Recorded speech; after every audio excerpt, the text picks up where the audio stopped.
नाज़रीन ग्रामी, इसराइल वो नाजायज रियासत है जिसने पिछले कई बरसों से फलस्तीन पर कब्जा कर रखा है, और ना सिर्फ कब्जा बल्कि इन मजलूम मुसलमानों पर ऐसे ऐसे जुल्म के पहाड़ तोड़े जाते हैं जिन्हें सुनकर ही इंसान कांप जाता है। लेकिन कभी कभी अल्लाह इनको मुख्तलिफ इशारों से समझाने की कोशिश करता है कि अभी भी वक्त है, समझ जाओ, मगर जुल्म करने वाले रुकने का नाम नहीं ले रहे। आज की वीडियो में हम आपको ऐसे मनाजिर दिखाने जा रहे हैं जिनको देखकर आपको यकीन हो जाएगा कि ये सिर्फ और सिर्फ अल्लाह की तरफ से इशारा है। जबकि इस वीडियो में ये भी बताएंगे कि इसराइली मजालिम रुकवाने के लिए मुस्लिम ममालिक ने क्या किरदार अदा किया। नाज़रीन ग्रामी, मसला फलस्तीन दुनिया का सबसे कदीम और गालबन हसास तरीन मसला है। इस खित्ते में तीनों आसमानी मज़ाहिब, नस्लों और तमद्दनों के तमाम तर तजादात अपनी पूरी शिद्दत के साथ मौजूद हैं। फलस्तीन के मुकद्दस शहर को इब्रानी जुबान में यरूशलेम और अरबी में अलकुदस के नाम से जाना जाता है, जबकि इस तारीखी शहर को मुसलमान, यहूदी और ईसाई तीनों ही मुकद्दस समझते हैं। यूं ये शहर तीनों इल्हामी मज़ाहिब की जाए पैदाइश होने की वजह से इंतहाई तकद्दुस का हामिल है। यहाँ एक मकाम काबतुस सखरा है जो यहूदियों और मसीहों के लिए डोम ऑफ रॉक समझा जाता है।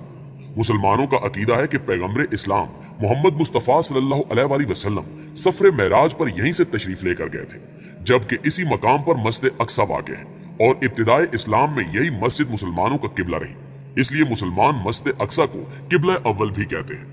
लेकिन यहूदी चूंकि शुरू से ही बहुत चालाक और साजिशी कौम है, इसलिए इन्होंने ऐसा जाहिर करना शुरू कर दिया कि फलस्तीन हमारी सरजमीन है और हम ही इसके वारिस हैं, लिहाजा हम हर सूरत में इसे हासिल करके रहेंगे। इस दौरान इन्हें बहुत सी रुकावटों का सामना करना पड़ा, लेकिन ये सब रुकावटें रेत की दीवार साबित हुई और 15 मई 1948 को इसराइली ममलिकत के क़याम का ऐलान हुआ, जिसे चंद ही लम्हों में अमेरिका, रूस और यूरोप ने तस्लीम कर लिया, जबकि इस्लामी ममालिक में से सिर्फ तुर्की और उस वक्त के शाह ईरान ने यह नाजायज रियासत तस्लीम करके अपनी फिक्री जलालत पर मोहर तस्दीक सबत की। इस नाजायज कब्जे से लेकर आज तक मसलूम फलस्तीनियों पर जुल्म का सिलसिला जारी है, जिसके रुकने की बज़ाहिर कोई उम्मीद नजर नहीं आ रही। लेकिन इस दौरान अब हाल ही में इसराइल में अल्लाह का वाज़े पैगाम देखने को मिला है, जिसमें यह बताने की कोशिश की जा रही है कि यहूदी हर सूरत ये मजालिम रोके, वरना इनको नेस्तो नाबूद कर दिया जाएगा। नाज़रीन ग्रामी, सोशल मीडिया पर वायरल इस वीडियो में देखा जा सकता है कि फलस्तीन में किसी जगह इसराइल का झंडा लहरा रहा है, जिसके आसपास कोई परिंदा तक नहीं है।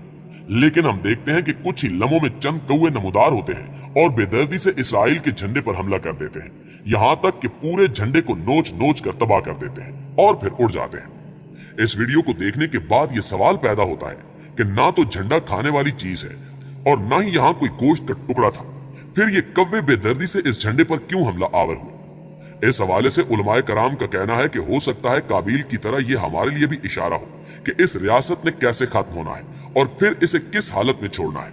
जबकि बाज उलमा का कहना है कि इससे वाज़े हो रहा है कि अब यहूदियों पर कोई बड़ा अजाब आने वाला है। दोस्तों, एक तल्ख हकीकत है कि किसी कौम पर मजालिम ढाने की एक सूरत तो ये होती है कि उस पर जंग मुसल्लत की जाए, नौजवानों को मार दिया जाए या पाबंदे सलासल कर दिया जाए, औरतों को बेवा और बच्चों को यतीमों बेआसरा कर दिया जाए। लेकिन दीगर सूरतें ये भी होती हैं कि किसी कौम को उस इलाके से बेदखल कर दिया जाए जहां वो सदियों से आबाद हो और उसके तमाम वसाइल पर कब्जा कर लिया जाए, इसकी बस्तियों को मस्मार करके वहां जारे कौम के लोगों को आबाद किया जाए और उन्हें किसी ऐसे इलाके में धकेल दिया जाए जहां जिंदगी की कोई बुनियादी सहूलत मुयस्सर ना हो, और फिर चारों तरफ से इस कौम का मुहासरा करके दुनिया भर से राब्ता मुनक़ता कर दिया जाए ताकि इन्हें खुराक और इलाज की इमदाद भी मुयस्सर ना आ सके। फलस्तीनी वो मजलूम कौम है जिस पर इसराइल की नाजायज रियासत 73 साल से ये सारे मजालिम ढा रही है और हर आने वाली रात को फलस्तीनी अवाम के साथ जुल्म बर्बरियत का नया खेल खेला जाता है और हर तलू होने वाली सुबह को इन पर कत्लो गारत का नया हरबा आजमाया जाता है। फलस्तीन की सरजमीन पर रहने वालों ने जुल्म सितम की जो दास्तानें देखी हैं, वो इस कुरे अर्ज पर शायद ही किसी और कौम ने देखी होंगी।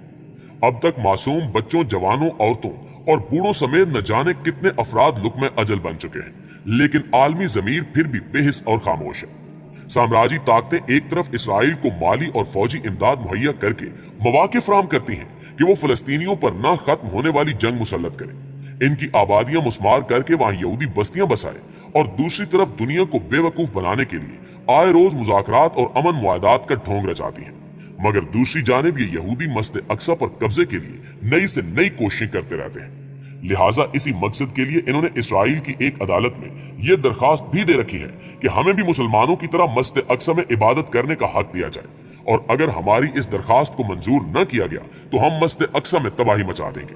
जो आप सबके लिए नाकाबिले बर्दाश्त होगी। इस दरखास्त पर कई दिन तक समाअतों का सिलसिला जारी रहा और फिर यहूदियों के डर और खौफ से अदालत ने एक तरफा फैसला सुनाते हुए इनको मस्जिद अक्सा में दाखिल होकर इबादत करने की इजाजत दे दी, जिसके बाद पूरे इसराइल में खूब जश्न मनाया गया और मुसलमानों के खिलाफ नारे बुलंद किए गए और फिर मस्जिद में दाखिल होकर इबादत शुरू कर दी गई। इस तमाम सूरत हाल में यह सवाल पैदा होता है कि इतने मजालिम के बाद उम्मत मुस्लिमा किस हद तक यहूदियों को रोकने में कामयाब हुई।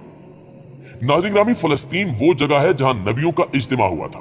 वो जगह जहां इमाम रुसल ने इमामत कराई, वो जगह जहां आदम सफीउल्लाह, नूह नजीउल्लाह, इब्राहिम खलीलुल्लाह, इस्माइल ज़बीउल्लाह, मूसा कलीमुल्लाह, ईसा रूहुल्लाह और मोहम्मद रसूलुल्लाह सल्लल्लाहु अलैहि वसल्लम इकट्ठा हुए थे। वो जगह जिसका जिक्र कुरान में है, वो जगह जिसका जिक्र हदीस में है, वो जगह जिसे उमर फारूक ने फतह किया था, वो जगह जिसे सलाहुद्दीन अयूबी ने आजाद किया था। लेकिन अफसोस के साथ आज इसी जगह पर दजालियों ने कब्जा कर रखा है और वहां के मुसलमानों पर जुल्म बर्बरियत के पहाड़ तोड़े जा रहे हैं और मस्जिद के मुक्तदियों पर गोलियों के अंबार बरसाए जा रहे हैं। इसलिए तमाम मुसलमानों की यह जिम्मेदारी बनती है कि वो अपने मुस्लिम भाइयों की मदद करें, वो अपनी अर्ज मुकद्दस की हिफाजत करें, वो अपने किबला अव्वल की हिफाजत करें, वो अपने खलीफा सानी और सलाहुद्दीन अयूबी की फतह की हुई मस्जिद की हिफाजत करें। सारी दुनिया में मौजूद उम्मत मुस्लिमा एक जिस्म की तरह है। हजरत मोहम्मद सल्लल्लाहु अलैहि वसल्लम का फरमान है कि आपसी मोहब्बत, हमदर्दी और खैरखाही में सारे मुसलमान एक जिस्म की तरह है, जिसके किसी एक उज़्व को तकलीफ पहुंचती है तो सारा जिस्म मुतासिर होता है। गोया हकीकी मुसलमान वो है जो सारे आलम के मुसलमानों के बारे में फिक्रमंद रहे और दुनिया के मुख्तलिफ गोशों में इस्लाम और मुसलमानों के खिलाफ की जाने वाली तशद्दुद की पुरजोर मुखालफत करता रहे और इस जुल्म से इन्हें बचाने की कोशिश करता रहे। लेकिन अफसोस कि हमारा ये शऊर कमजोर पड़ चुका है। आज बहुत से मुसलमान इस फिक्र से बेगाना हो चुके हैं, इन्हें दूसरे मुसलमानों की कोई फिक्र ही नहीं रही। इसलिए आज इस बात की अजहद जरूरत है कि मिल्लत का हर फर्द अपनी जिम्मेदारी समझे और फलस्तीनी मुसलमानों की हिमायत में आवाज बुलंद करे। मुस्लिम ममालिक और बिलखसूस इन अरबों को जो इसराइल के साथ अमन मुआहदों के जरिए हल निकालना चाहते हैं, इनको ये बात खूब समझ लेनी चाहिए कि यहूदी इस्लाम और मुसलमानों के अजली दुश्मन है। जैसा कि कुरान मजीद ने भी कहा है कि यहूदी तुमसे उस वक्त तक खुश नहीं होंगे जब तक तुम इनकी मिल्लत की पैरवी ना करो। एक दूसरी जगह इरशाद है कि तुम इन यहूदियों को सबसे ज्यादा अहले ईमान का दुश्मन पाओगे। कुरान की इन पेशनगोइयों के बाद भी अगर कोई शख्स यहूदियों से अमन, मुज़ाकरात और मुआहदात की तवक्को रखता है तो वो इंतहाई हमाकत का शिकार है।